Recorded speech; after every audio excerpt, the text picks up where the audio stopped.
ദുൽഖർ സൽമാന്റെ വെഫ്ഡർ ഫിലിംസിന്റെ പേരിൽ casting couch നടത്തിയ അസോസിയേറ്റ് ഡയറക്ടർ ദിനിൽ ബാബുവിനെതിരെ നിയമ നടപടി. തേവര പോലീസ് സ്റ്റേഷനിലും ഫെഫ്കയ്ക്കും വെഫ്ഡർ ഫിലിംസ് പരാതി നൽകി. ദിനിൽ ബാബുവുമായി യാതൊരു ബന്ധവുമില്ലെന്ന് വെഫ്ഡർ ഫിലിംസ് അറിയിച്ചിട്ടുണ്ട്. നിതിൻ അംബുജൻ വിവരങ്ങൾ നൽകും കൊച്ചിയിൽ നിന്ന്. നിതിൻ, എന്താണ് സംഭവിച്ചത്? കൂടുതൽ വിവരങ്ങൾ എന്തൊക്കെയാണ്? വിജുകുമാർ സിനിമയിൽ അഭിനയിക്കാനെന്ന പേരിൽ വിളിച്ചു വരുത്തി യുവതിയെ അപമാനിച്ചെന്ന ആരോപണത്തിലാണ് ചീഫ് അസോസിയേറ്റ് ഡയറക്ടറായ ദിനിൽ ബാബുവിനെതിരെ നിയമ നടപടിയുമായി വേഫറർ ഫിലിംസ് രംഗത്ത് വന്നിരിക്കുന്നത്. കാസ്റ്റിംഗ് കൗച്ചിന്റെ പേരിൽ വേഫറർ ഫിലിംസിനെ അപകീർത്തിപ്പെടുത്തിയെന്നാണ് പരാതി.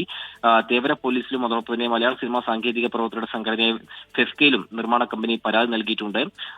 ദിനിൽ ബാബുവുമായി വേഫറർ ഫിലിംസിന് യാതൊരു ബന്ധവുമില്ല എന്നാണ് കമ്പനി വ്യക്തമാക്കിയിരിക്കുന്നത്. വേഫറിന്റെ ഒരു ചിത്രത്തിലും ദിനിൽ ഭാഗമല്ല എന്നും ഈ ഘട്ടത്തിൽ കമ്പനി വ്യക്തമാക്കുന്നു. വേഫറർ ഫിലിംസ് നിർമ്മിക്കുന്ന ഒരു ചിത്രത്തിൽ ആരംഭിക്കുന്നുണ്ടെന്നും ചിത്രത്തിൽ അഭിനയിപ്പിക്കാനെന്ന കാര്യം സംസാരിക്കാനായി യുവതിയെ പനമ്പള്ളി നഗറിലെ വേഫറിന്റെ ഓഫീസിനടുത്തുള്ള ഒരു കെട്ടിടത്തിൽ വരാൻ ആവശ്യപ്പെട്ടു എന്നാണ് യുവതി നേരത്തെ പരാതി നൽകിയിരുന്നത്. അതോടൊപ്പം തന്നെ ഒരു ശബ്ദ സന്ദേശവും ദിനിൽ ബാബുവിനെതിരെ യുവതി പരസ്യപ്പെടുത്തിയിരുന്നു. അവിടെ എത്തിയ ശേഷം പിന്നീട് പീഡിപ്പിക്കാൻ ശ്രമിച്ചു എന്നാണ് യുവതിയുടെ പരാതി. ഈ പരാതിയിൽ എറണാകുളം സൗത്ത് പോലീസ് കേസെടുത്തിട്ടുണ്ട്. ആ കേസ് ഇപ്പോൾ അന്വേഷണം നടന്നു വരികയാണ്. ഇതിനിടയിലാണ് ഇപ്പോൾ ദിനിൽ ബാബുവിനെതിരെ ഫെഫ്കയിൽ പരാതി നൽകി വേഫർ ഫിലിംസ് രംഗത്ത് വന്നിരിക്കുന്നത്. ഇതിൽ ആരോപണ വിധേയനായ ദിനിൽ ബാബുവുമായി യാതൊരു ബന്ധവുമില്ല എന്ന് വെഫ്ഡർ ഫിലിംസ് അറിയിച്ചിട്ടുണ്ട്.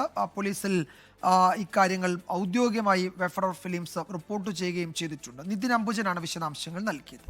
ലോകത്തെവിടെയായാലും ഏത് സമയത്തും 24 വാർത്തകളും ഓഗ്മെന്റഡ് റിയാലിറ്റി പാക്കേജുകളും എക്സ്പ്ലെയിനറുകളും വിശദമായി കാണാൻ ഞങ്ങളുടെ യൂട്യൂബ് ചാനൽ നിങ്ങൾക്ക് സബ്സ്ക്രൈബ് ചെയ്യാം.